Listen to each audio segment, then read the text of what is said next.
I'd like to thank you for allowing me to do the interview, and I'd like to get started real quickly, Grandmaster Latosa, by investigating a bit about your history. How did you get started within the martial arts in and of itself? Okay. When I was 17, I wanted to see uh, what the influences of the movies and Bruce Lee and all that. I wanted to see what this was all about because it seemed pretty exciting on the movie. So I wanted to. I asked my parents if I could study kung fu or karate, and they basically said no because um, my my dad said he would teach me, and I said, well, I didn't think he knew what he was experienced in. So I went and asked my mom, and she said, well, why don't you go see Angel Caballas, who was one of our family friends, and go learn from him. And so I walked into the school, and I had known Angel when I was a really young kid, and he also worked for my dad, so I knew him well. And walked in, and he said, asked me to pick up a stick and hit him with it. So I did, and he put me in this funny arm lock, and from then on, I just said, okay, this is what I want to do. And so that's where I started at the first um, open Filipino martial arts school in the U.S., which is in Stockton, California. And so, how much time did you actually spend with Manong Caballos? I spent over 4 years, and I was one of the head instructors at the school. So I started when there was actually two students that Hmm. came regularly, or three, and within that school, I had access to Angel, Max Sarmiento, um, Leo Giron, Dentoy Revelar, and countless other Filipino guys that came into the school just to hang out and show what they knew. So I was there for quite a while, and before I went into service.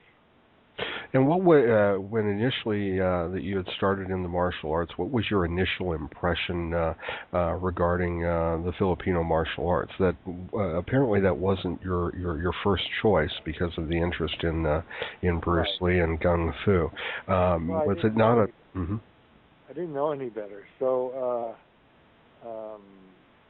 my when I first started with the martial arts, it was at this school, and it just seemed right because there was no formalities, there was nothing. You just sat there until one of the teachers called you. No uniforms, no titles, nothing. It was just you go in, and if somebody called you to work out with them, then that's how you'd work out. And so, um, just using the stick and using the weapons was something that I picked up on really quick, really fast, and that's how I started in that particular system of the martial arts, which included, different styles with Leo Giron and Max with empty hands, Leo Giron with the long sticks, and Dentoy with just the Serrata system, and Angel with the Serrata system. Hmm. And regarding your progression throughout those 4 years, was there a ranking system that was developed early on, or was it just a matter of the length of time that you had practiced and time in art, I suppose? Well, they first started with the first, like, the 12 strikes and the Hmm. 12 blocks that go with it.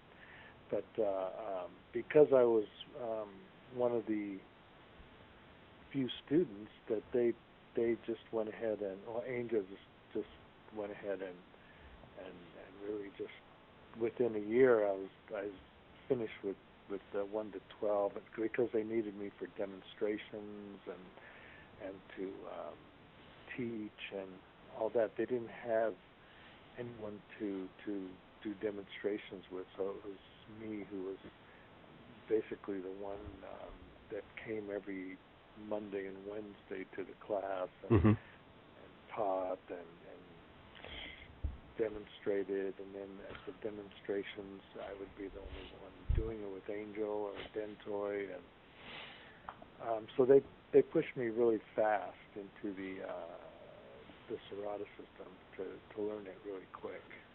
And now, within your time there at the open school there, what was Max Sarmiento's influence on you as well as on the system of Serata? Well, Max actually, his forte was basically Cadena de Mano. Was excellent at empty hands, and his influence was really heavy on me because I worked with him privately and then in the school and offline and visited him at work, and we all lived in Stockton, so it was quite easy, and his love for the art was really influential on me, and especially on the development of empty hands, the transitional part of it, the no drills and frills movements that he did was very direct. Max was a big guy, and I was a big guy, so it really helped me accentuate the movements of power and dynamics that had to be put into it instead of the other things. So he had high skill levels in real street fighting, so his movements weren't sterile. They weren't rehearsed. They were just, when it happens, and that's what you do. And so whatever he showed me, whatever he taught me was not from a progressive start. It was just whatever he needed to show me then at that time. And so, in fact, he actually certified me in Cadena de Mano. I think I'm the only one that ever got a certification from Max Sarmiento in Cadena de Mano. And so because that was my passion back then. And in regards to Cadena de Mano itself, so it wasn't a direct translation of the Serata Eskrima system. No. As much as it would like to be, and people would like to say it is, there is an empty hand transition, but it's not directly related to the movements of Serata, because if you look deep enough into what you're doing, the transition of all the Filipino movements is not just based in Serata, it's based everywhere. And as you understand it more and more and more, the influence on the empty hands goes with the weapons, and the weapons go with the empty hands. However, if you're looking at a direct relationship, the issue is then every fight is different, every movement is different because there are distances involved, there's timing, speed, the type of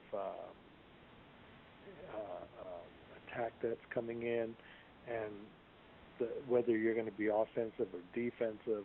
So it wasn't based on technique. If you're really looking at the transitional value of the Filipino martial arts, it comes with the way I teach, which is conceptual, which is I use the 5 major concepts of balance, speed, timing, and distance, focus, transition, and then the power structure.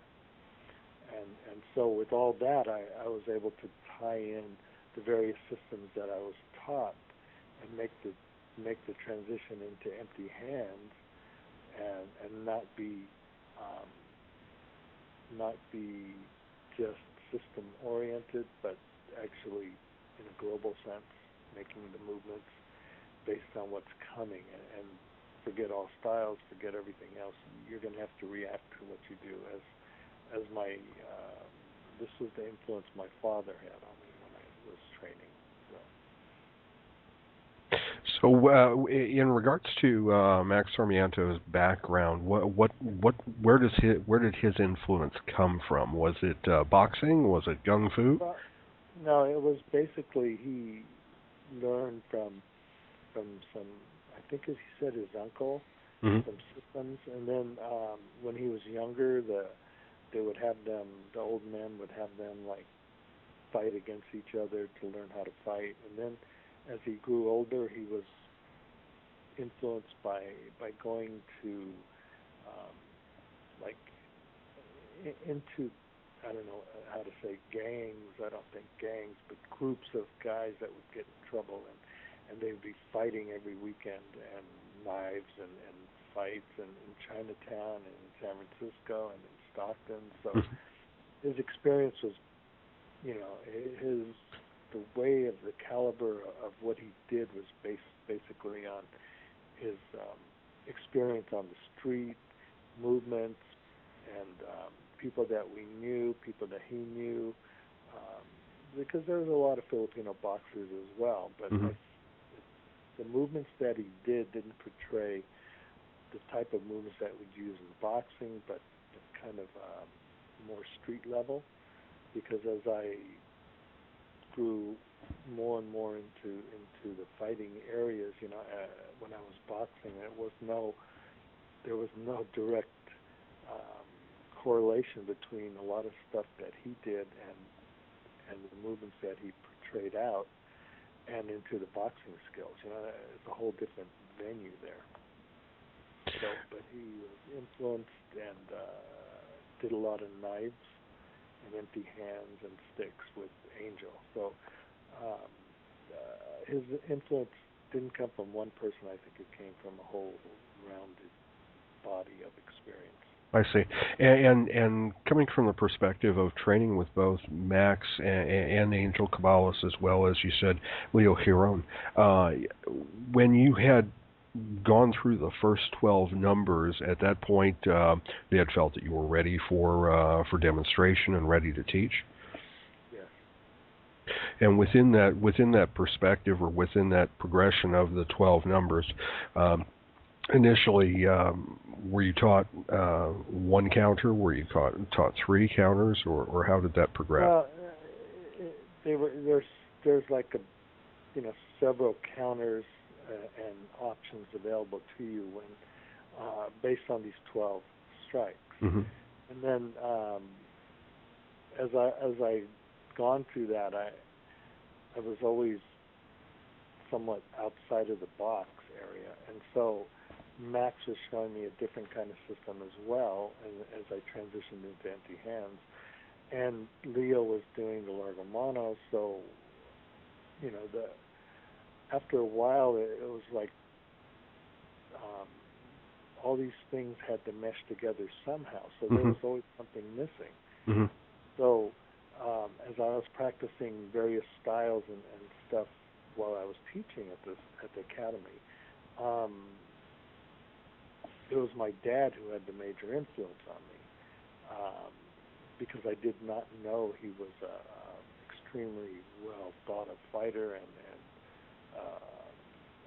really, really high level eskrima guy until I made the mistake and saying that he didn't know anything. So I was practicing for demos. I was doing teaching. I was just working out all the time, and he was in the garden working out, and just working on his garden. And, sure. I said, I really need a partner to practice with. Could you help me out here for a minute? He goes, well, I'm kind of busy. And I said, well, I really do need a dummy. And so he just put down his little hoe or whatever he had, came over and said, okay, let's let's work out. And then so I said, you know, you have to be very careful. You're an old guy, you get hurt, and all this kind of stuff. And he was going, okay, so hit me. I said, you know, if I hit you, there's going to be an accident. You're going to get hurt. And, you know, I have lots of certificates. I'm a teacher. You're not. You're just there. And he's going, just hit me. So I hit him. And all of a sudden, I got hit in the head. I'm going, well, see?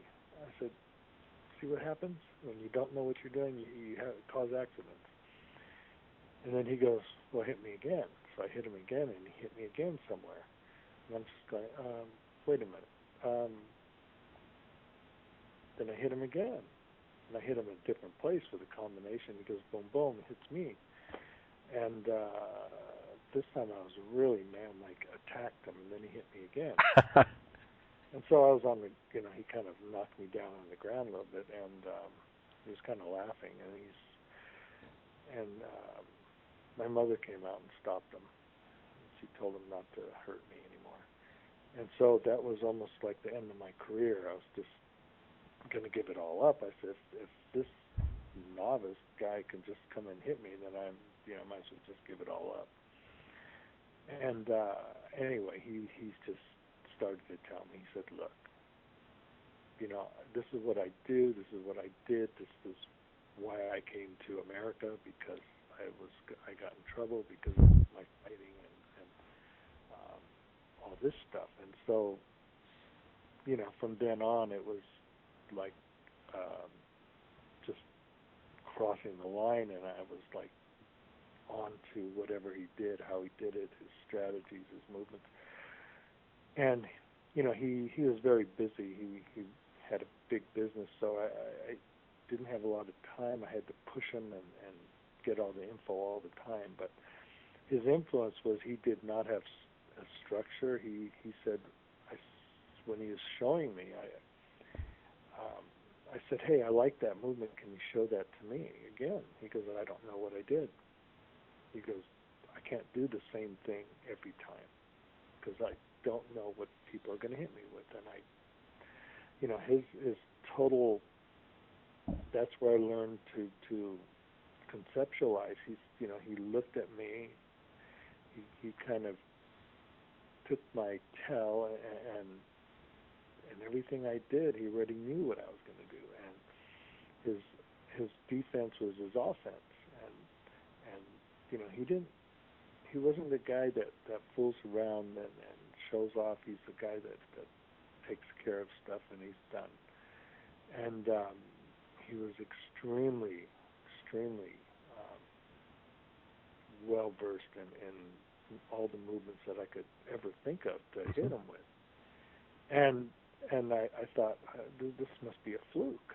And so my uncle, I said, well, you know, I was practicing with him because he said he had trained for my dad. And but he says, you know, you have it easy because, you know, what my dad would teach him is he would say, okay, attack me, and then my dad would do something. He goes, now it's your turn.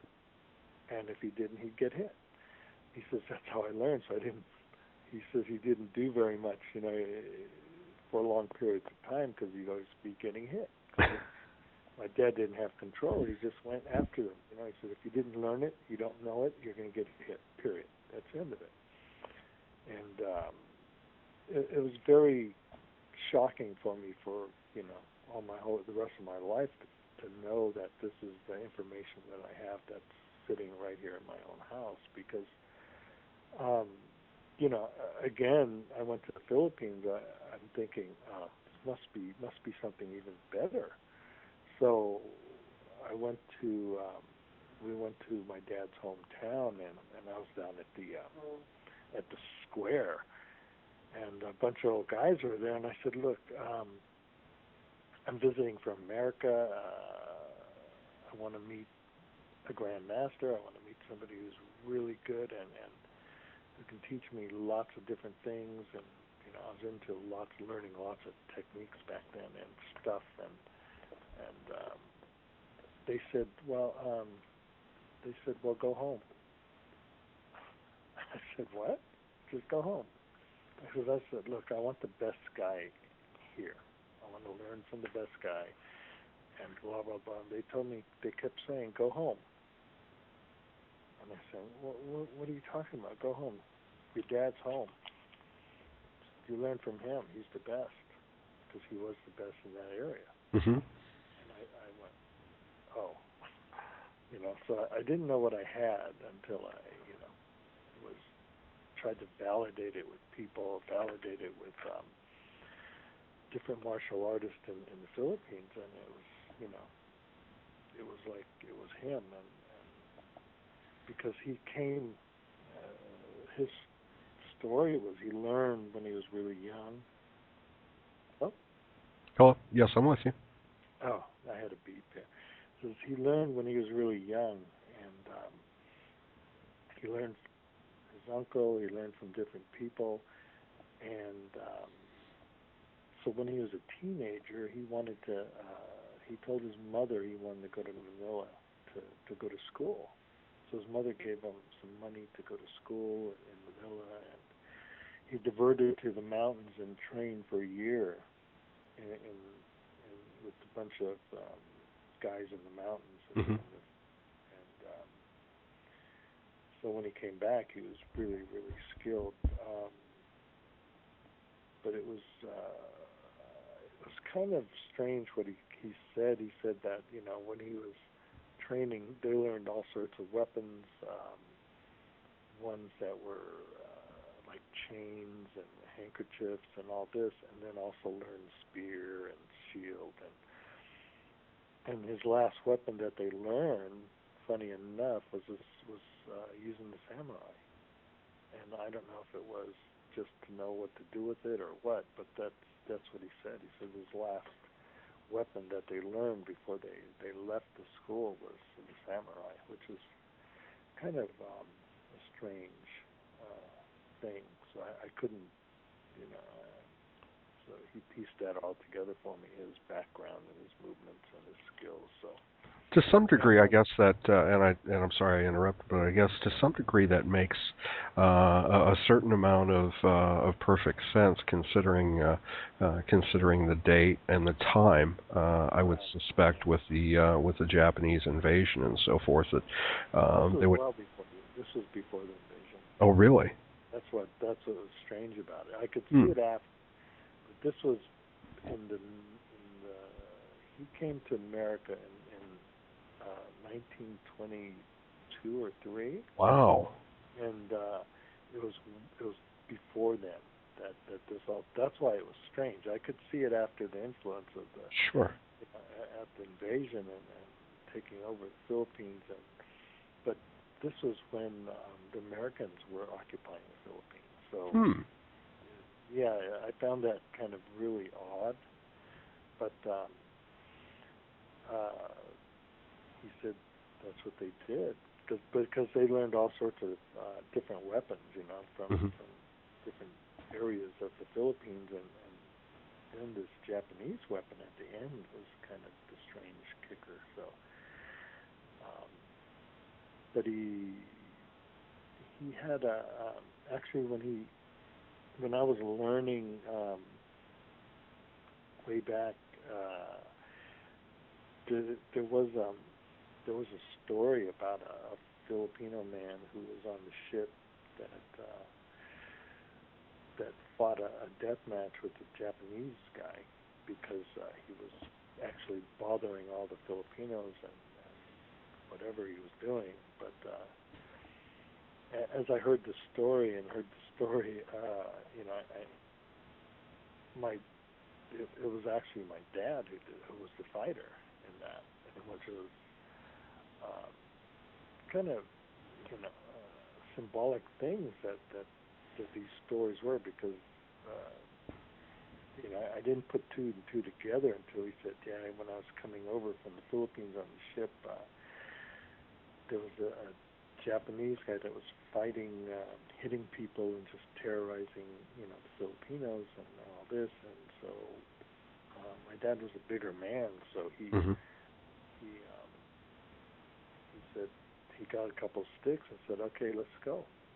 and the Japanese guy, was kind of saying it was a death match and blah blah blah, and on and on. And so they fought, and but my dad let him live, and the guy lost face, and that was the end of it.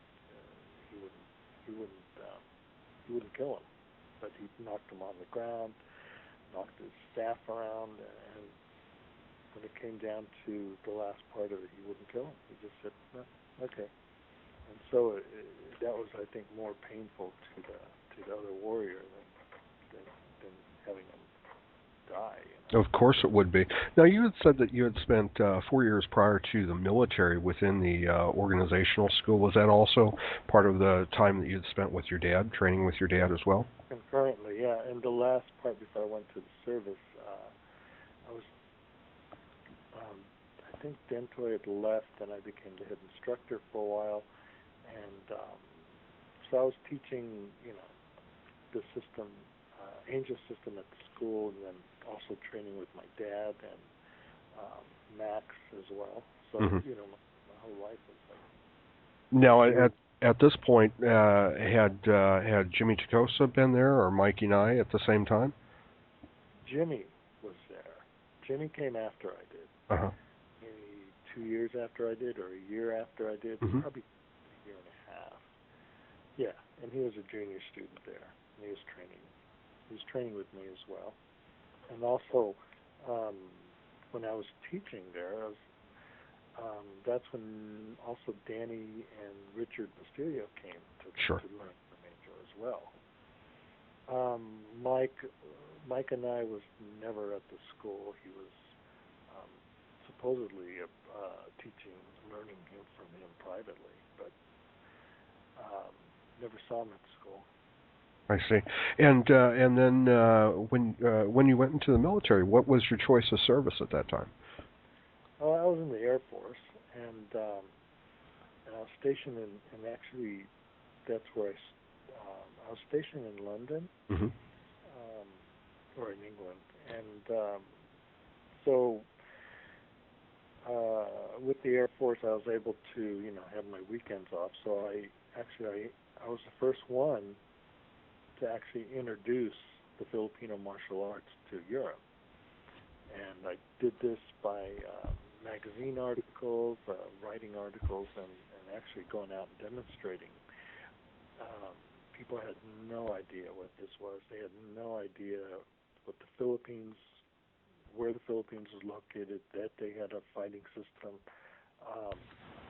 So, I introduced it all to England and to Europe when I was there in the Air Force. As well as I also boxed for the Air Force as well. But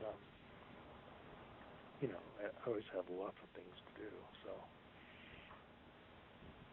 So while you were in the Air Force, were you also obviously you were also promoting the Filipino martial arts? But were you teaching students to become instructors at that point and to grow your particular organization or your particular system?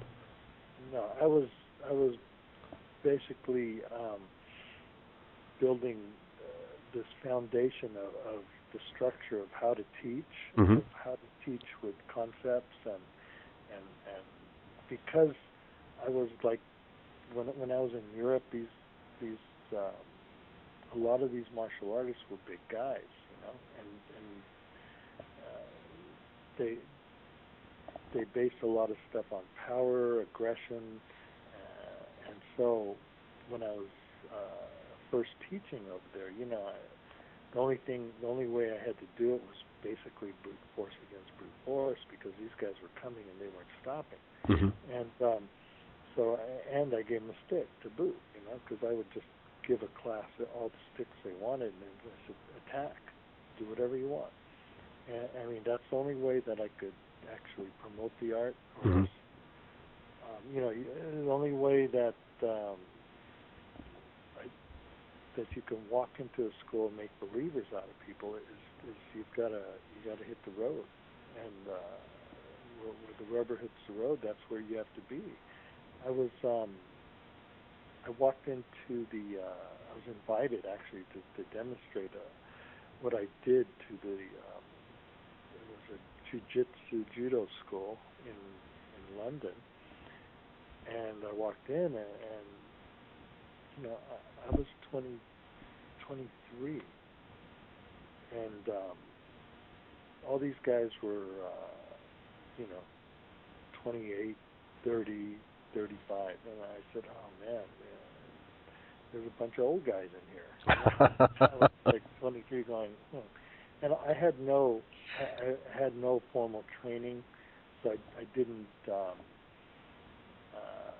really have any sort of influence on the kind of things that you do formally. But I walk in at 23. These guys are looking at me like I'm just a kid, and so they you could sense their attitude. You could sense that they didn't want to believe somebody who's like 23. They never heard of this Filipino art. They never heard of these things. All they knew was how to fight. Kung fu guys, there were karate guys, there were jiu-jitsu guys and judo guys, and they were huge. To me, they were huge. Being a kid, and so as I started showing what I did, I gave them all sticks, hit, attack, do whatever you want. So that's when it got pretty messy, and everybody came out there. Everybody was happy. They all had blood on their hands. They had welts on their arms and stuff, and that's when they finally listened, and they said, okay, and it was from then on. It was like what I had to do. I had to make sure that if I was promoting, demonstrating the Filipino martial arts, which is part of my culture, which is my life, I can't lose. Because if you lose, then you might as well forget it, because you just threw the image of the Filipino martial arts out the door. If you're sitting there trying to stop some guy who's 250 pounds and you can't, they're not going to think much of you. The respect is there until you have to demonstrate it. And so that's what I did. I really had to demonstrate what I did and do it very hard and solid. And these guys were big and strong. And so that's when, several of the schools invited me back to say, come over and show us what you do. We like this. This is very. And what do you think prepared you to display the Filipino martial arts in that manner? Do you think it was was the drills like sombrado or like walk and block, or was it something more than that? It was more than that. It was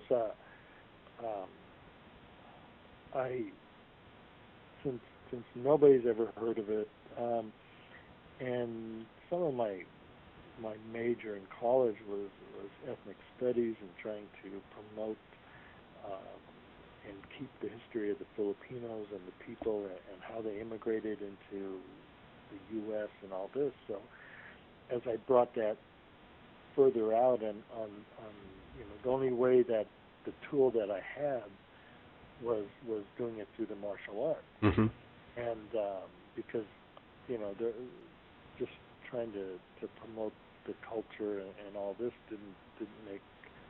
wasn't interesting to a lot of people. But sure. But as you demonstrated how your fighting concepts work, and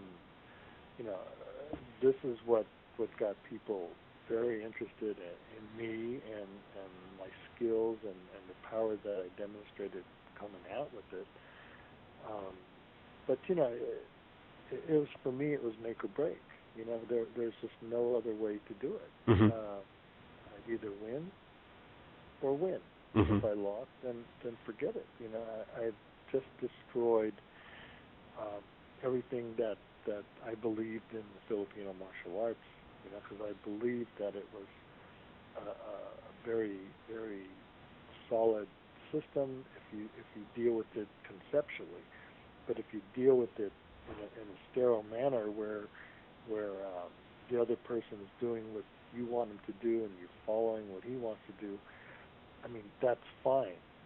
But you have to have both worlds. You have to have the world of reality and the world of drilling, Mm-hmm. and the world of understanding the balance of your physical to your mental to your technical skills. Mm-hmm. And all those have to blend.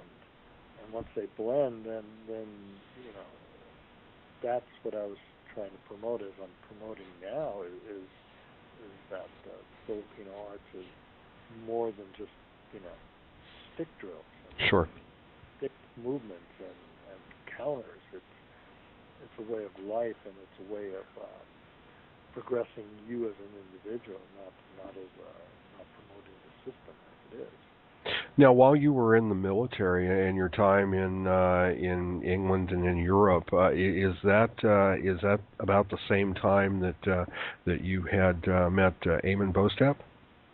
No, Eamon was no. I started with the gentleman who has the biggest kung fu organization in the world Mm-hmm. over there.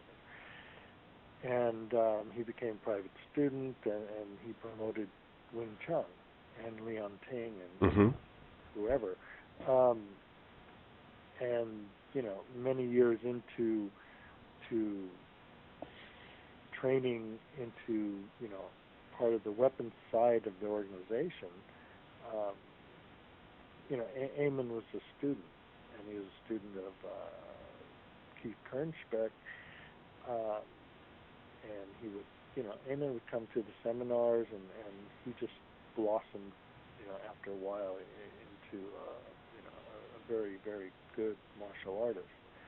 But I met him when he was, I don't know, 18 and barely speaking English. Wow. And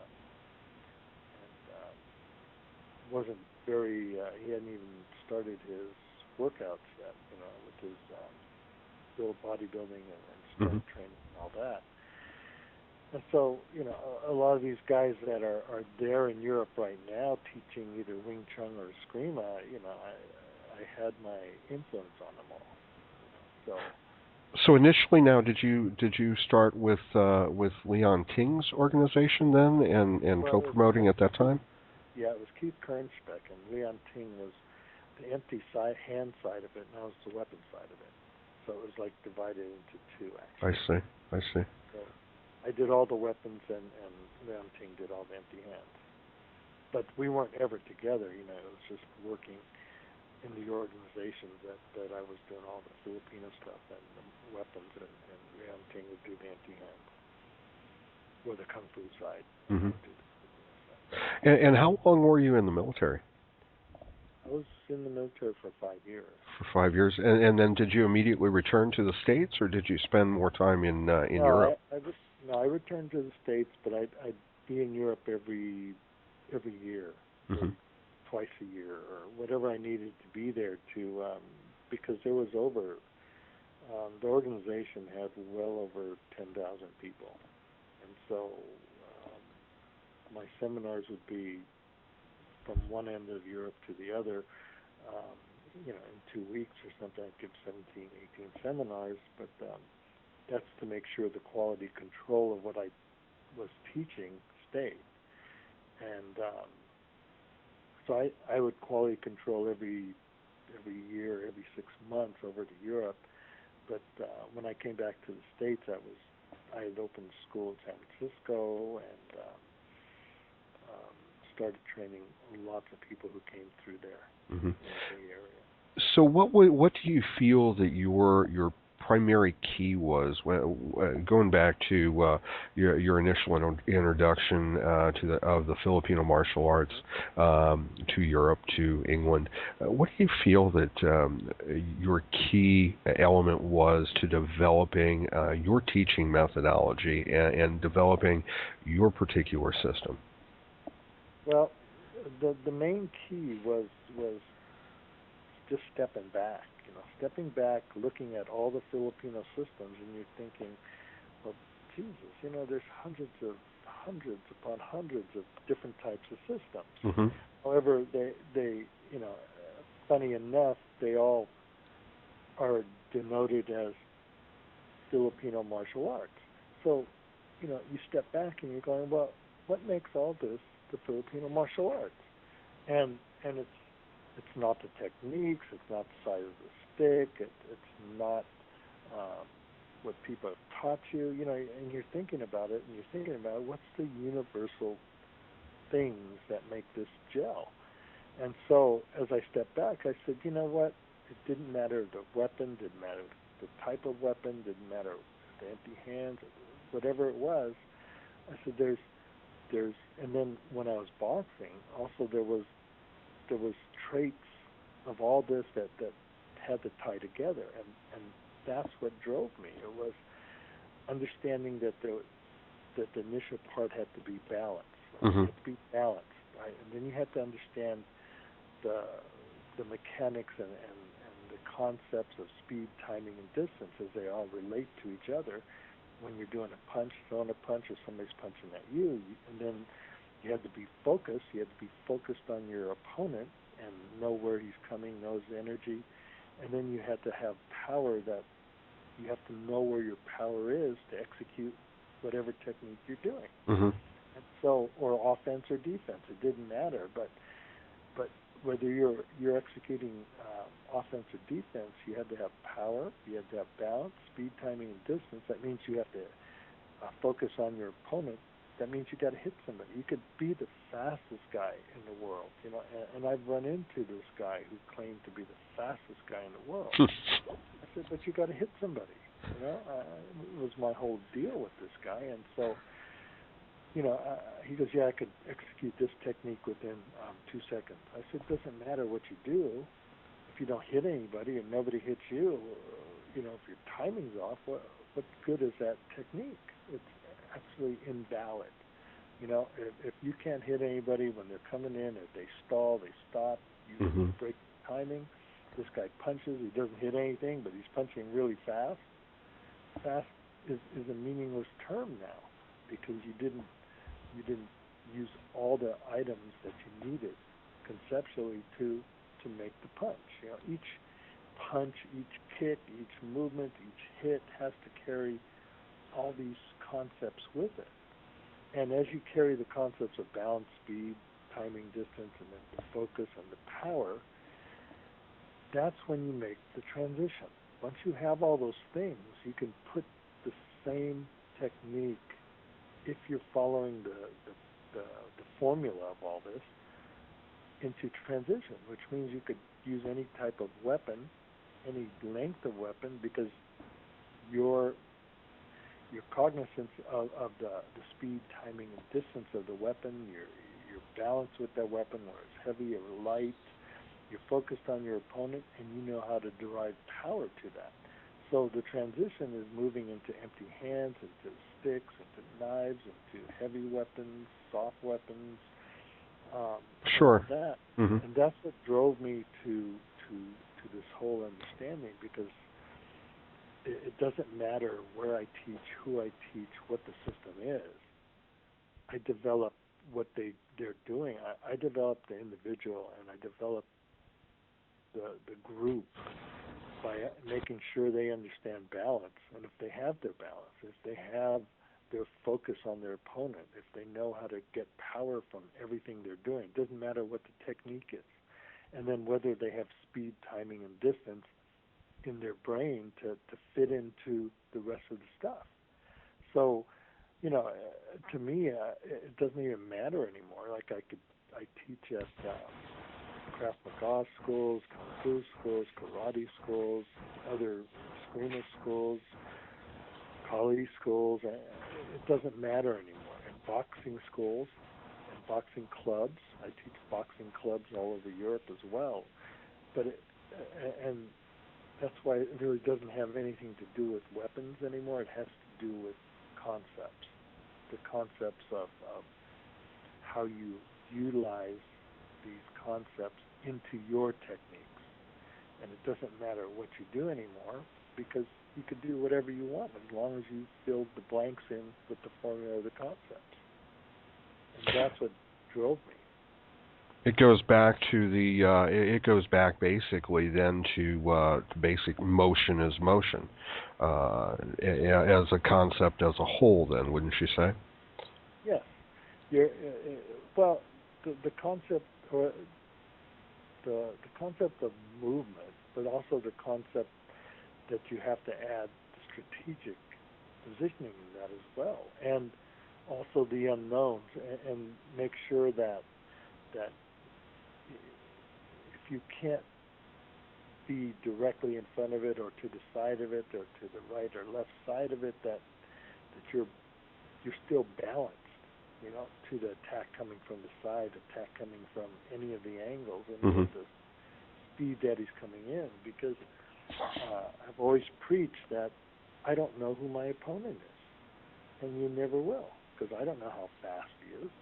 I don't know how quick he is. I don't know what his strategy for timing is. I don't know when he's coming in. I don't know how strong he is, and I don't know what he has in his hand. And so all these factors don't come into play until, bang, you visually see it. And when you do it, maybe too late if you didn't have the rest of it, right? You could see it coming in, and you're not set with the balance. You're not set with your focus on your individual. You don't know what you can get hurt if you just depending on a technique, because every one of the concepts needs to be applied to a technique. Technique is just like a body of a car, and if you have a body of a car, and all of a sudden you put in a V10 in there with 620 horsepower in there, and it looks like a Hyundai, the first ones that came out, nobody's going to know, right? And so you have to be whatever it is, because to me, I relate a lot of this to like automobiles. If you really your objective is get to A to B, right? Sure. And so how you get there is a different matter. You can have all your horsepower in your car, you can have all the torque, you can have everything you need and no tires, and you never get there. Right? You can have all your engine and all this stuff. You can have all your tires and the best starting position and everything, and no gas. So, if your vehicle's not balanced, it's not going to get you where you need to go. And so your body is the same. If I don't have everything in it, then, either if I only have 3 wheels, I'm going to run on that mode, and it's not going to be very efficient. And so, I relate everything to like engineering. Like your whole body is engineered for efficiency, effectiveness, and making sure that whatever messes you up, if timing or distance messes you up, that you need to go back and grab those things again. It's only split-second decision-making processes that make all these work. Especially in, when I was boxing, it was the same thing. There were guys that were really fast, really quick, and very strong. But if they didn't have the rest of it, they didn't really reach the level of where you had to be when you were fighting somebody one-on-one. If they couldn't hit you with a hook because their distance was bad, but they were really fast, again, it didn't matter. And if I can hit them hard and solid, and I knew where the distance was, and I can disrupt their timing, disrupt their balance, disrupt their speed, then basically I become the winner. If on that same concept, in the sports model, so to speak, do you feel that taking the Filipino martial arts in general into the tournament setting, such as what perhaps WECAF has done for many, many years, or the Cold Steel Challenge, for instance, or perhaps like the US FMAF with their tournaments. Do you think that increases ability, or do you think that takes it away? No. Tournaments are good. They develop individual types of skills within there. Mm-hmm. You have in the tournaments you need balance. In the tournaments you need to develop your speed, timing, and distance, and then your focus. You need to develop power. However, the problem with the tournaments, it doesn't depict reality, right? It doesn't depict that when you get hit, and you don't need to get hit very hard Mm-hmm. with the real stick on the side of the head or in the eye or in Mm-hmm. the hand, that disrupts your speed and timing, and you know, there's a real factor of pain in there. There's a real factor of shock to your body when you get hit. You know, I believe that the development of the tournaments were wonderful to deal with one aspect of the Filipino martial arts, not all of it. And it doesn't make you the best if you keep winning tournaments to become the best fighter, the best teacher, the best person to exploit or expand upon the Filipino martial arts. My student actually won WCAF twice in the Philippines, and he was my only entrant. And he won. A lot of my students have won like a lot of the major tournaments here in California when they first started. Mm-hmm. We won WCAF twice in the Philippines, in Cebu, and I forget where the other place was, but he won the grand championship on that. Wow. And you know, and it's the way I teach. It's the way I taught them to be. You know, and actually, you know. We actually started the first tournaments here in California, and I wrote the rules for them. Mm-hmm. And you know, it was okay, but I after a while, you know, we have tournaments. I had tournaments in Europe and Denmark, Munich, all these different places, but they were a little harder because I allowed kicks and punches and everything Mm-hmm. else with it. Mm-hmm. Because I didn't want this false sense of the stick coming up, and I wanted people to understand that people have other weapons in their hands. So they were pretty brutal, but you know, they only developed a couple, you know, different senses that I wanted it developed, because when I was doing the tournaments, I wanted to make sure that students understand how to control their adrenaline, how to control the rush, how to control the fear. These things are very big in the real world too, and if you can control that and understand it, you know, and tournaments are fun. I mean, that's what it is. It's fun. It's social. It brings out a lot of togetherness. It's great, but it's not the be all end all. It only gives you part of your understanding. On that same thought process, and of course, I have interviewed other martial artists, other systems, as well as within the Filipino martial arts, and gotten different opinions regarding tournament fighting, regarding weapons in the tournament. One of the aspects most recently one of the things that I've come across most recently, of course, and I'm sure you're well aware, that our niece is now a national recognized art, so to speak, for the Philippines, and it is a quote-unquote recognized sport. And I believe, and I could be wrong, and please correct me if I am, but I think it's part of the Asian Games as somewhat of a possible introduction into the Olympic Games at some point. Do you think that entering into that realm of sport competition will somehow, for lack of a better term, water it down? Because when when Taekwondo stylists first came together to bring Taekwondo into the Olympics, they had to change a great deal of their teaching methodology, a great deal of the way that they fought and the way that they started to actually compete within school tournaments as well as, competing against each other. And in doing so, somewhat there has been a feeling out there that it is no longer as realistic as it once was. Do you think in doing that with our niece or with the Filipino martial arts, it could create the same type of atmosphere? It could, but if you keep it as a sport, as a game, and that's fine. But if you take it as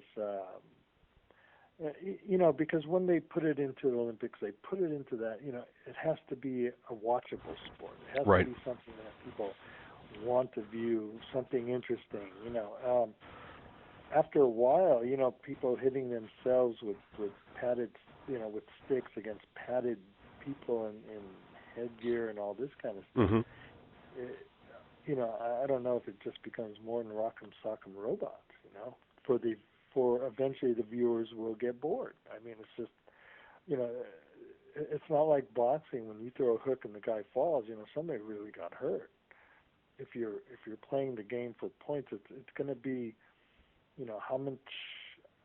how much interest does a fencer draw in the Olympics other than people who are interested in fencing?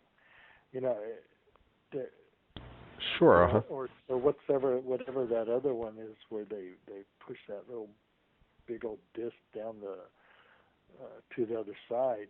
I don't know what that's called, but the interest in a lot of that is basically interest that someone else develops, and what it will do is bring more possible credence to the Filipino martial arts, maybe more credibility, maybe it'll bring it to the surface, but hopefully, like Taekwondo, like the karate systems, if you bring it into the Olympic venue, and then you bring it to the school, and you bring it out to the street, it all becomes different.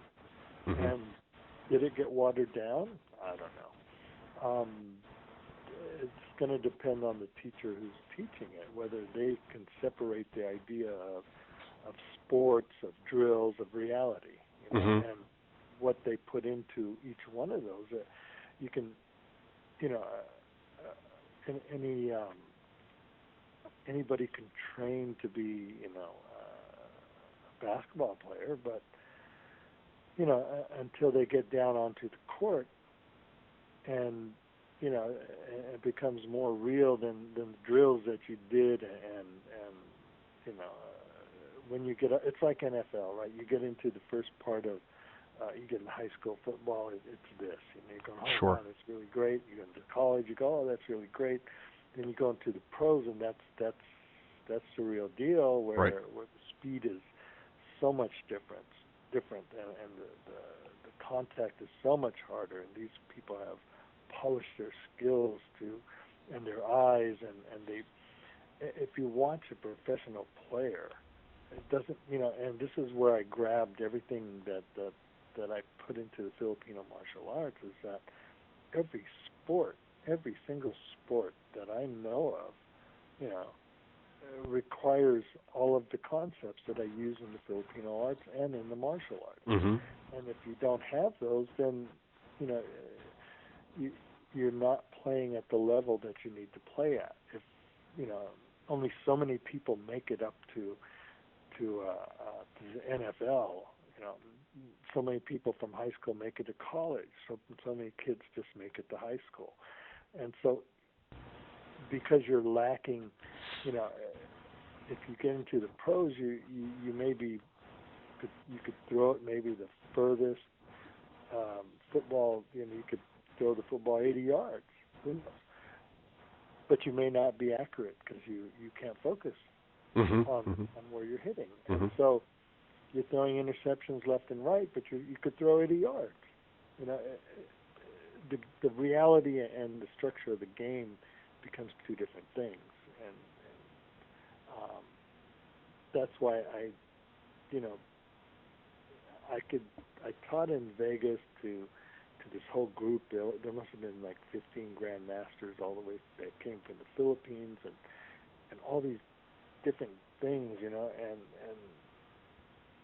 you know, when I taught really, you know, the reality side of it, and didn't really matter what system they were doing. I brought in the reality of it didn't matter what system, didn't matter what level these guys were. I brought them back to the basics: how to hit, how to think about hitting, whether to hit offensively or hit defensively, or the reality of when this guy is going to come in, how do you hold your hits, you know. So, you know, 2 hours I spent giving them how to strategize, how to make a single hit. And then they came back and said, wow, we never learned this stuff before. Mm-hmm, mm-hmm. You know, and because, you know, everybody wants. They want to fill their box full of techniques. They want to fill their box full of movements. Sure. Their box full of words and their box full of sayings, whatever they want, and drills and stuff. But, you know, they have to have an objective. And what is the purpose of entering into the martial arts is having the confidence to know what you can do when something goes awry, you know. Uh-huh. You want to make sure that you know, if you're boxing, you want to know how to hit the hole. You know, you want to make sure that your body produces enough power, produces enough skills, produces the timing and the distance that when that guy moves his hand little left, little to the right, and bang, you come into that hole, because you don't have but half a second to throw the punch. You don't have half a second to gather the power. It has to be spontaneous. It has to be explosive, and this is what I try to bring to the Filipino martial arts is this ability to do all that. You know, I boxed. The only reason I boxed for the Air Force is I was hitting the bag, and the coach came by and swore up and down that I trained at the Kronk Gym in Detroit. Mm-hmm. I said, I haven't even been to Detroit. He goes, no, that's the style. Whatever you're doing is style, blah, blah, blah, blah, blah. And he goes, Jim, 4 o'clock. And that's how I got into boxing. You know, he just found me in the, he goes, why are you boxing out here? Why you should be boxing there? Cause no idea what the Filipino arts were. No idea Kung Fu and kickboxing were, you know, all that kind of stuff. He just knew boxing. Mm-hmm. Mm-hmm. And so that's how I got into the boxing, and it was kind of like discovered. I said, excuse me, I do weapons and I do Filipino arts. I don't know what that stuff is, but Jim, 4 o'clock. Mm-hmm. And he was higher ranked than I, so he said, I want you there. I said, yes, sir.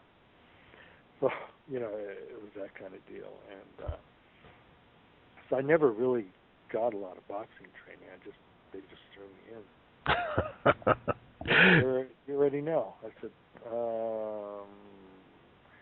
okay. So, you know, I would go in, but, you know, the coach would have to say, you know, put your knee down, you know, don't, you know, stuff like that. I couldn't grab. I couldn't do all these Right, things. right. Couldn't grab, couldn't headbutt. I said, he's going, no. I said, okay. So, anyway, I boxed for the Air Force all over Europe, but So you had getting back to your tournament competitions and the events that you held in Europe. You said they were quite a bit more devastating than what you did in the United States because you had allowed the incorporation of hands and kicks as well as the stick. Do you think that as a concept and a possible potential for the competition of Filipino martial arts, that at some point there may be a culmination of a competition that would involve also grappling and stick grappling to a degree? it could, you know, but the only issue is that you'd have to have a system of judging. You know, Mhm.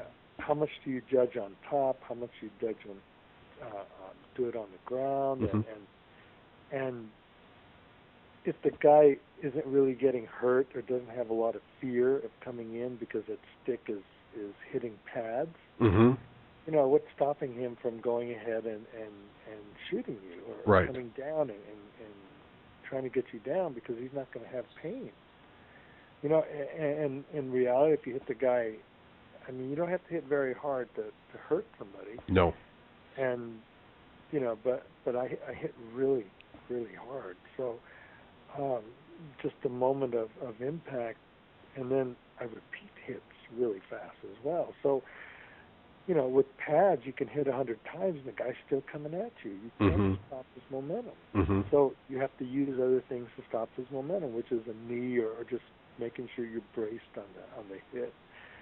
And then do you start losing what the intent of the weapon is then?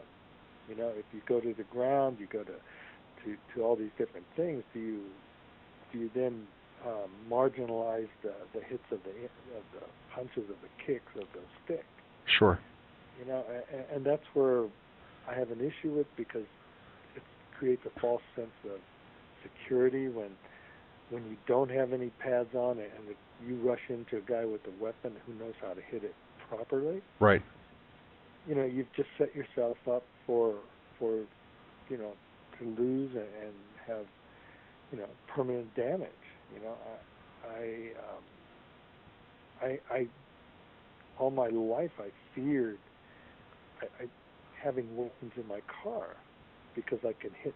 You know, I hit very, very, very hard, and that was my forte, was to teach everybody to hit hard, whether it's short power, long power, but Mhm. hit with your full body, not just with your arm. Mhm.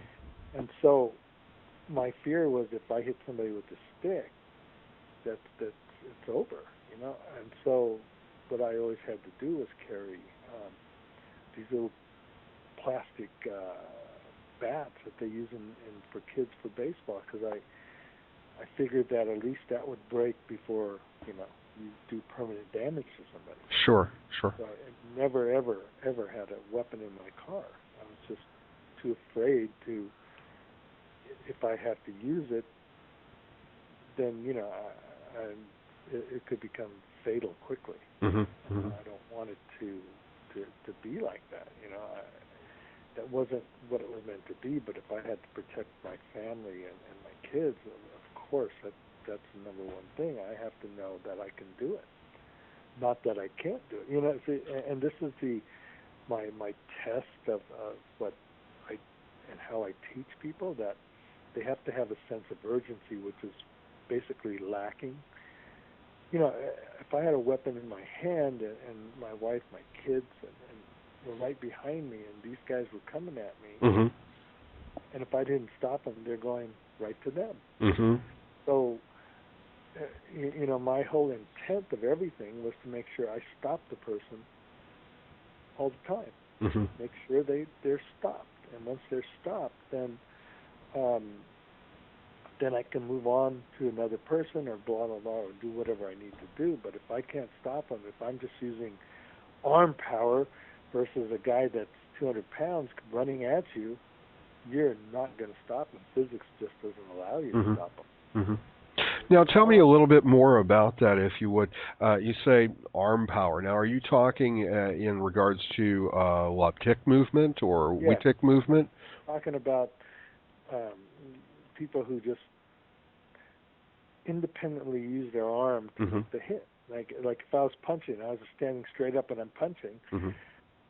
It doesn't utilize the full force of your body, Mhm. right? I want to make sure that the stick hit starts from the bottom all the way up and goes out my arm. You know, so every part of your body's connected to that hit. So you really get the reality of the image that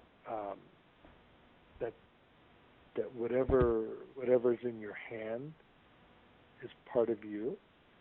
But Mhm. if you hit just with your arm, then you've taken and disjointed some part of your body and created a separation and not connecting to the full power of your body. Mm-hmm.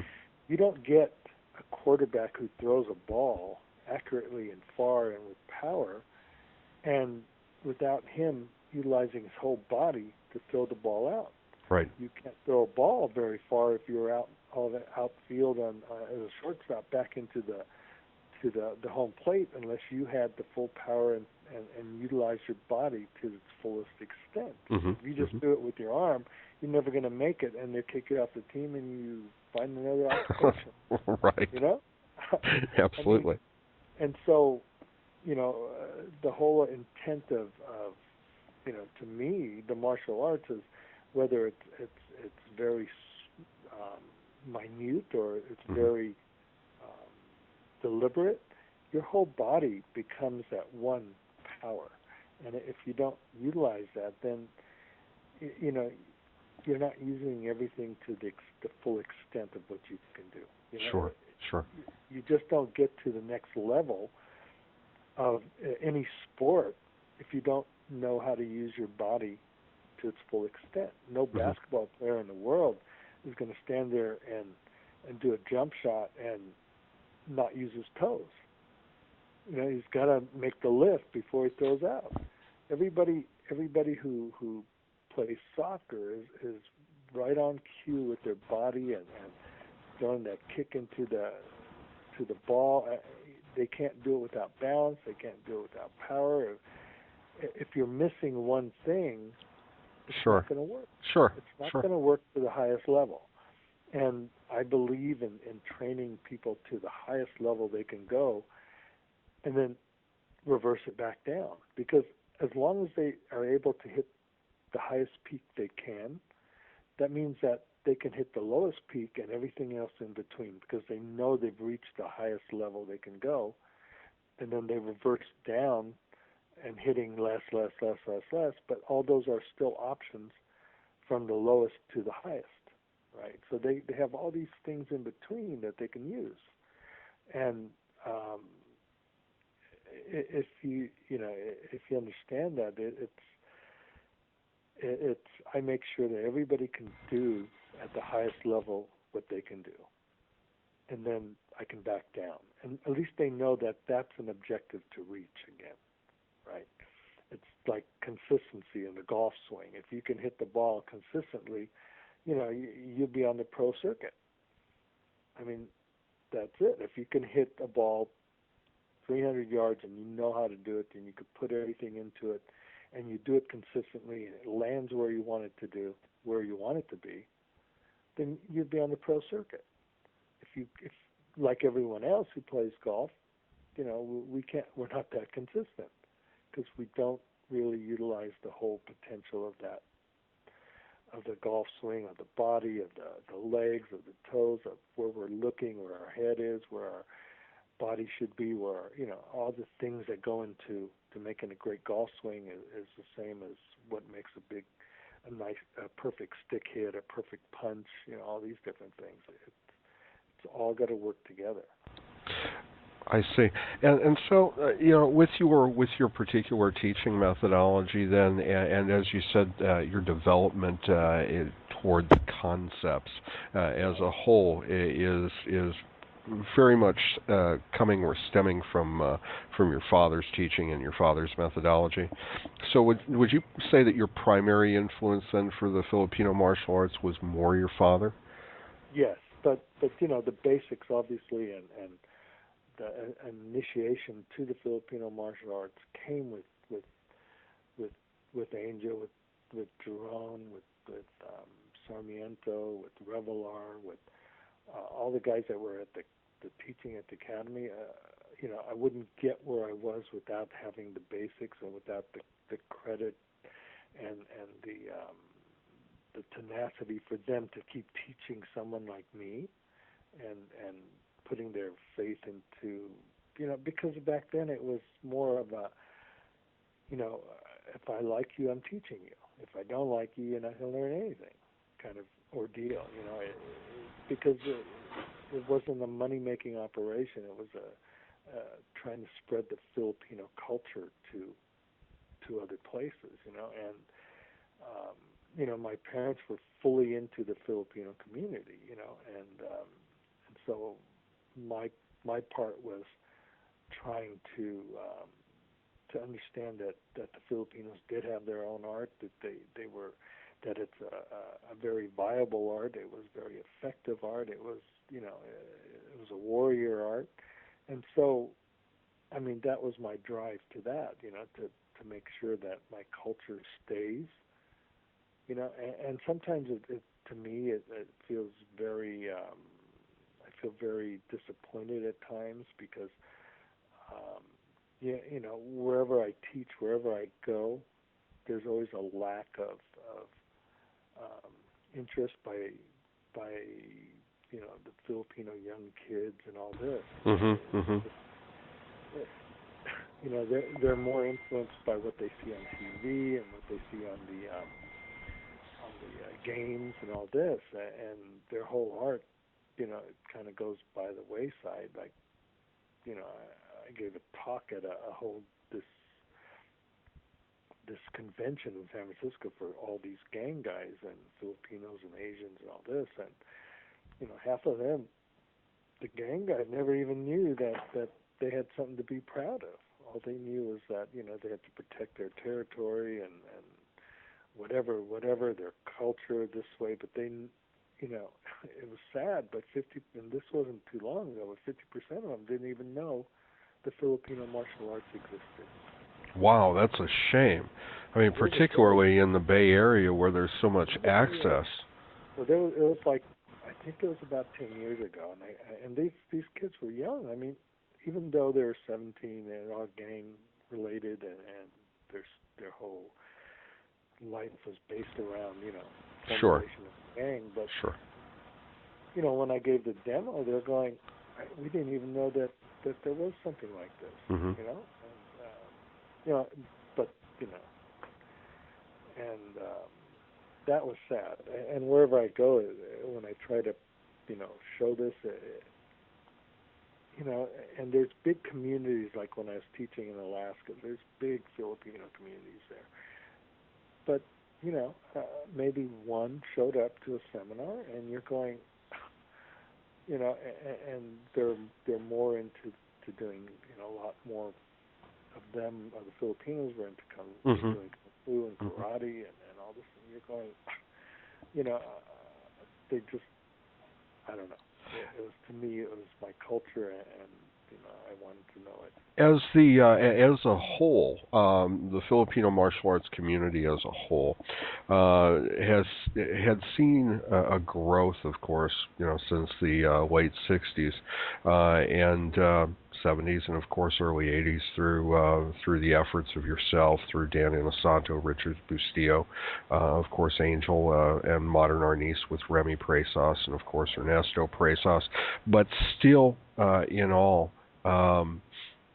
To some degree, the Filipino martial arts has not reached a peak or has not seen a pinnacle. What do you think is lacking, or what do you think, as a community as a whole, Filipino martial arts instructors could do to bring that interest to its peak or to its pinnacle? What do you think the key would be? That's a very difficult question, because the first part of it is very cultural. There's over 5,000 different islands in the Philippines, and each island has its own sort of identity, and each island within that island has their own barrios, has their own villages. So if you look deep into what the Filipino community, say even in the Bay Area, San Francisco, or anywhere you want to go, New York or wherever, what you find is the same divide culturally that every island has. If there's a group here that says I'm from this is the Filipino community, blah blah blah, it'll break down into I'm from Cebu, I'm from Visayan, I'm from over here, I'm from over there, and everybody distinguishes themselves into like a separate little organization and separate pot everywhere, and that's the way that the Filipino community is. We're not in the Philippines. There's not just one place where they all have come together and say, oh, this is the central melting pot. Like Japan is one island.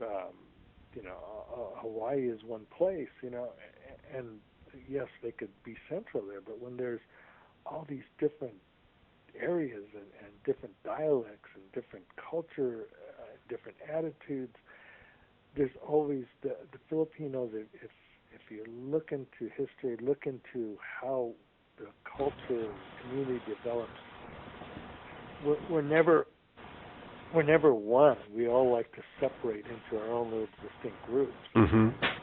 And so, when you take this model that's been into our heritage and what we do, because you won't find one source for Filipinos, you're going to find hundreds of different sources. So when you go into martial arts and you get the Filipino teachers and all these people who have grown up in that culture, they're not going to connect to each other. And so, and I found that out many, many, many years ago, which was the reason that I tried to be so generic and making sure that I developed my martial arts and the system that I use and I do that has a core, and this core is central to all the Filipino arts. And but everybody is taught differently. Everybody who's taught differently, it's fine, but that's the way they're taught, and that's the way that they're going to regurgitate the same information that they were taught, their same discoveries, their same influences. They're all going to be doing the same as, pretty close to what they're taught. But I think that what I'm trying to bring is that it doesn't matter where you are, what system you are. If you have these core elements, you're doing the Filipino martial arts. And if you're doing the Filipino martial arts with these cores, you're also doing all the martial arts. And that's why, everybody wants to distinguish the Filipino martial arts from the other martial arts. But, at the end of the day, when you hit the last pinnacle of your level of your skills and the levels of your thought process, they all end up at the same point of the triangle as they move up this hill. And I could guarantee you that every system that exists is going to have the concept of balance, speed, timing, distance, focus, and power as their main guide, because up at the very pinnacle of what they do, they're a fighter. And as they're a fighter, they understand that it doesn't matter, if you throw in a punch, you can't name the punch, right? Oh, this is a punch from Kali, this is a punch from JKD, this is a punch from Karate, this is a punch from Wing Chun. It's a punch coming at you, and they deal with that as a whole. They don't deal with the names of systems and the names of punches and whether they're going to gunting this and parry that and pass that and do all these different things. They're going to make it happen, and it doesn't matter how they make it happen. I can guarantee they have all those elements in their fight against you if they're at the level where they can fight. So, with all that commonality, wouldn't a base for that commonality for all those areas or for all of those instructors to hover around? Wouldn't that be the first 5 numbers or the ABCs, abecedario? Yeah, kind of, but I don't. Again, when you need to, if you're doing balance, then it needs to be fully expanded and not limited. And you really have to take this plot of concepts and put it into every single movement that you do, not the full technique, but almost every movement from from coming from your body out to the opponent, all those elements have to be there.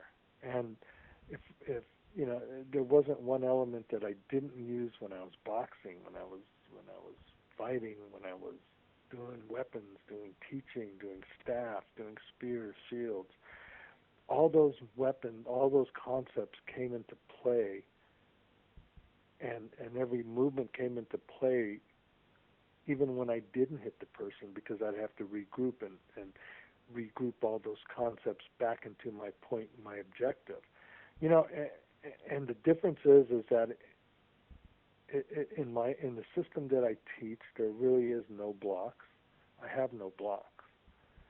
It's almost a total offensive system, and because I don't believe in holding back the timing on defense. My whole objective is to go offensively and push every one of the concepts out forward. And what was taught to me many, many years ago when I was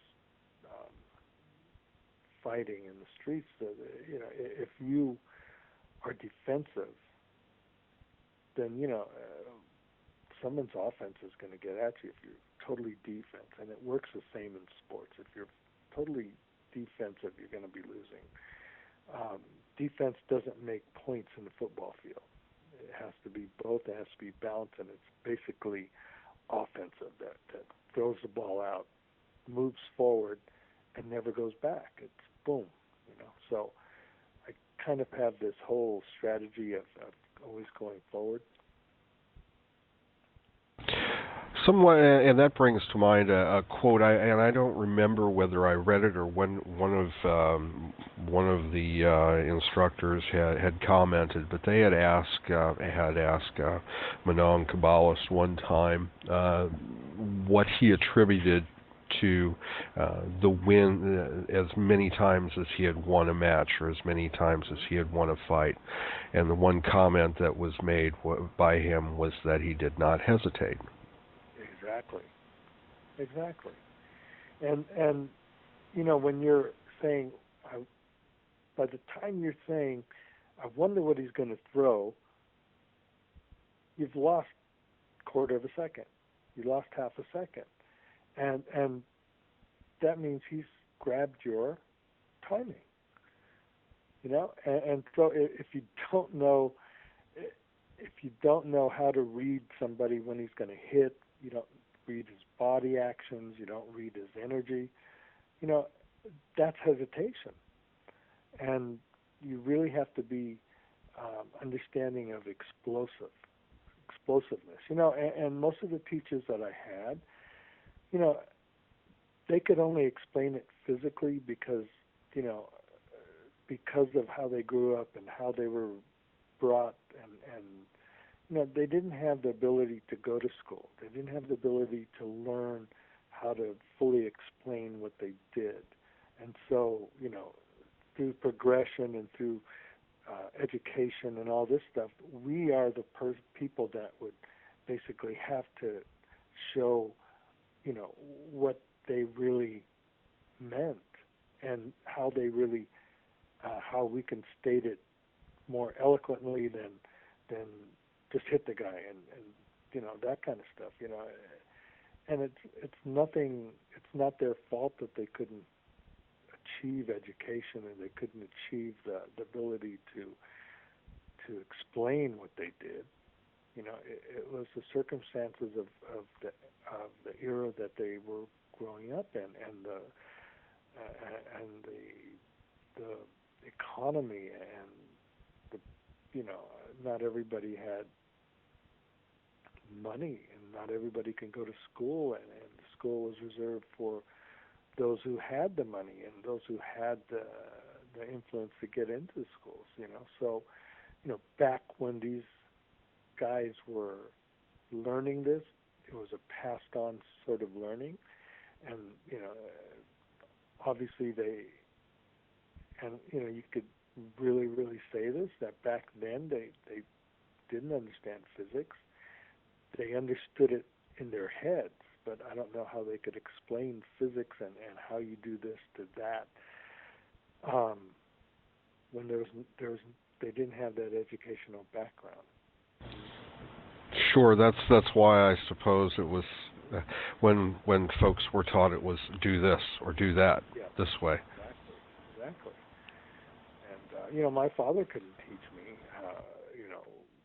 why the explanation. He just says you do it this way, and he'd only show me once, and that was it. And he said if you didn't learn it, then you have to do it this way. And he'll show you another way. I'm going, I didn't catch the first one. He goes, well, this is the way you do it now. He never did the same thing the same. Uh-huh. He says every angle is different. Whether it looks the same every time, everything is different. And if you do the same thing every time, you don't want to. He couldn't say it like this, but he says you can't respond to it adequately if you take it for granted that this person is hitting you and not stalling his hit and then hitting you or hitting you at 70 miles an hour, hitting you at 35 miles an hour, or hitting you at 35 then to 70. You don't know the timing, and so if you're waiting for the defense, if you hesitate, that's when they destroy your timing. That means that he always said, you got to have, and the way he explained it, he says you got to have guts. And it wasn't said like that. It says you just have to have guts. You have to take the fear out and make it happen and attack or do what you need to do without fear. And I think he was talking about the hesitation, the lack of believability into your skills and confidence and that kind of stuff.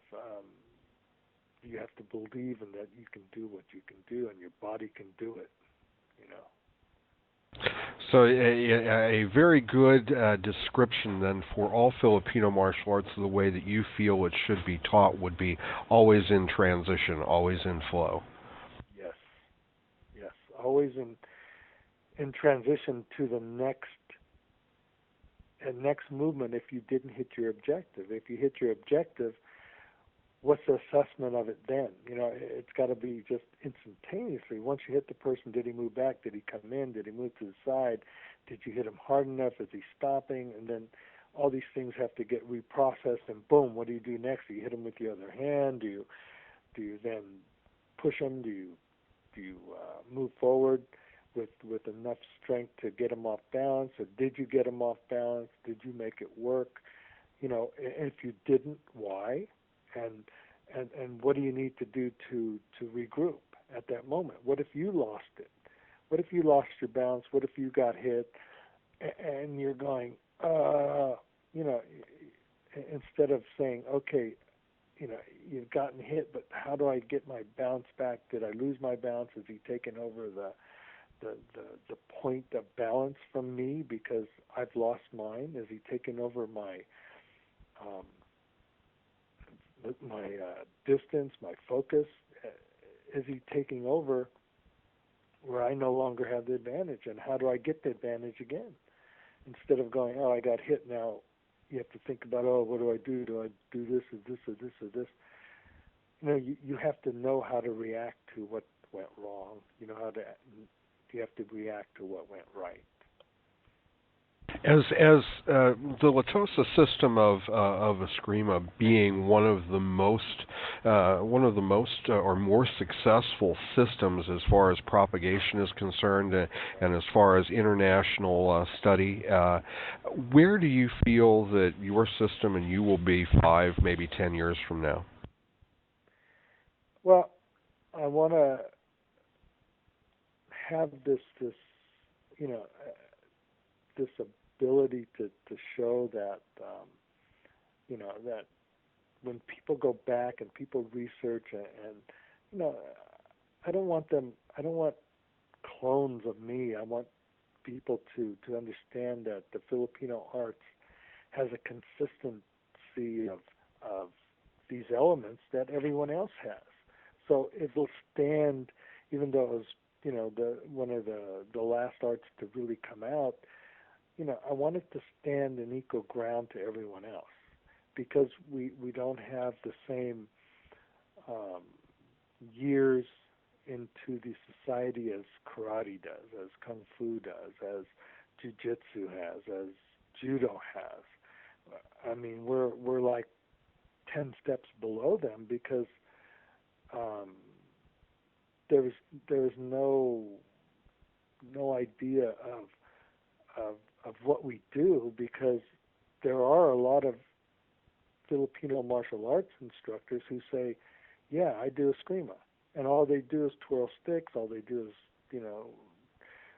do these little twirly things and movements, and drills, and say this is what the system is, and people will believe that. Sure. And so that's what,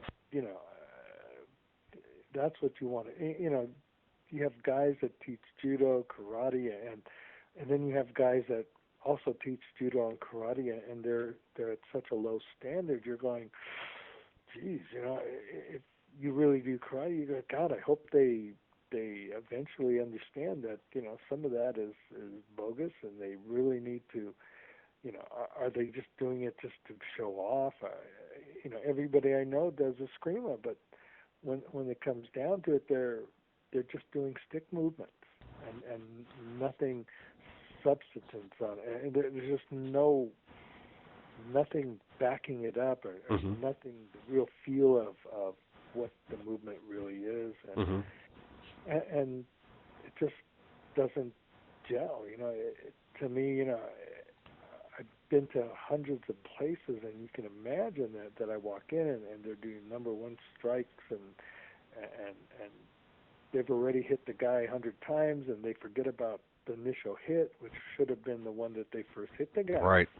So now they're thinking about everything else about it to make it look really good, and how skilled they are. But the skill level really comes on the very basics. The basics of understanding.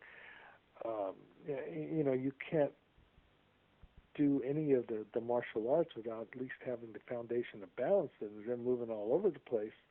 Do they really have the balance, or are they, is this something they were taught? But where does that fall in to all of the Filipino art, of what you're learning?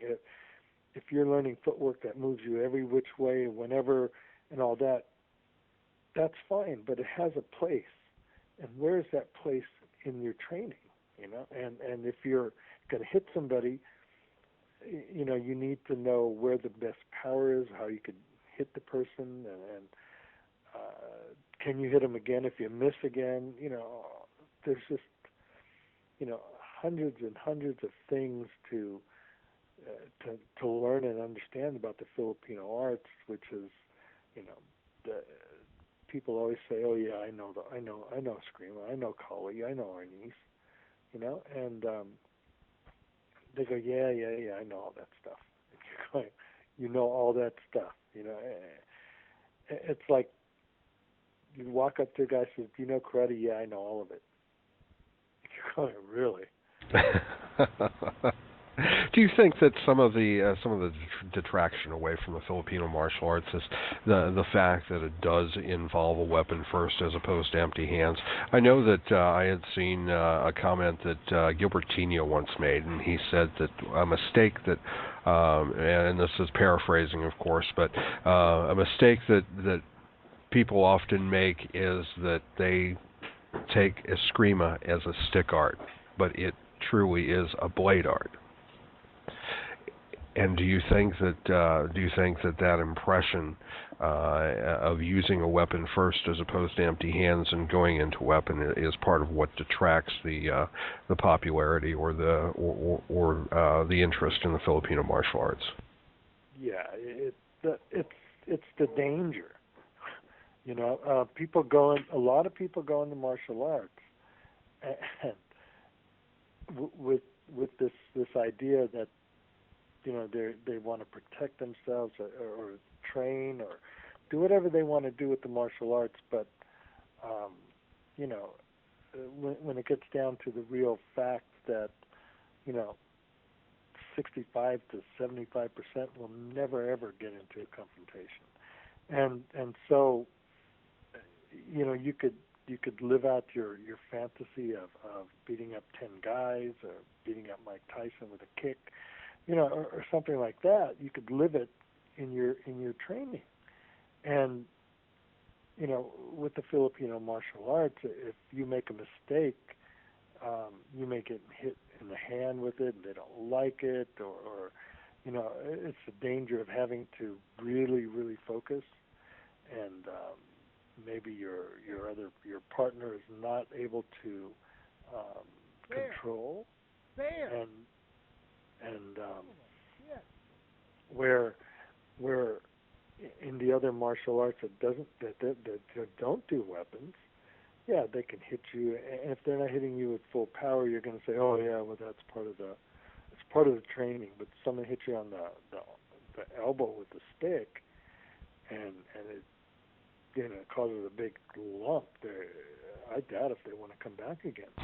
Exactly, or get hit on the hand and bust the knuckle open. Exactly. Or if they see somebody get hit just above the eye, and it, you know, or it's not really, you know, any place around the eye is dangerous, and this whole idea of you know, actual being able to hurt somebody, you know, is a scary thought, and just it's better for a comfort zone where you don't have a weapon, but then you think you can take everyone else on, you know, and that's the sell of the martial arts, is that sometimes you're selling a fantasy that, yeah, you can do this and you can do that, but you know, you throw a reality into it, it's not fun anymore. You know, it could turn into something that you could really use and be real, and that's kind of the issue with the Filipino martial arts. You have professionals that depend on their hands to do engineering, to do surgery, to do writing and all this, and you hit that hand and they could be artists and they'll never be able to paint professionally again, you know, and they're only doing this because, you know, they're spending 2 hours of their weekday training, and then the rest of it they live on the rest of their lives. Of course. Well, Grandmaster, absolutely, and with weapons training, that is definitely a possibility, particularly when you're dealing with rattan or a live weapon, any live weapon. And unless an instructor is willing to promote using a padded weapon or padded sticks, and even those present a sting that one won't forget. So unless you're willing to promote the art in that method, then you're still the popularity might not be there. I totally agree, particularly when there's injuries possible. Well, Grandmaster Latosa, it's been a great conversation. I've enjoyed talking to you. I've learned a lot. I know that listeners that I have will also appreciate it as well. I'd like to thank you for your time. I didn't realize how late it was getting and how long we had actually been talking, but it was a great conversation. I appreciate your time. Okay, no problem. And could you tell me when this is going to be on? Absolutely. As a matter of fact, I'd like to give you the opportunity to, is there a way that the folks that might be interested in getting in contact with you and learning more about you, what's the best way to get in contact with you? Do you have, I know, of course, that you do have video and DVD presentations out, as well as I believe you have some books as well. How can they get in contact with you for those as well? If you look at my website, which is www.eskrima-concepts.com, my email's on there, and you can either email me or drop me a note, or I'm on rzl@comcast.net as well. So usually I you know, people call, email me, you know, I answer them, and give them all the information they need. Okay, great. So that was www.escrima, E-S-C-R-I-M-A or E-S-K-R-I-M-A? ESCRIMA-concepts.com. Okay, very good. And is your material is also available on that website? I have DVDs that are available from me, and then I have DVDs that are available from Masters Magazine, and there are other distributors, and so I have some DVDs, and the rest of them are done by distributors and by producers. So Okay, very good, very good. let me know, and I'll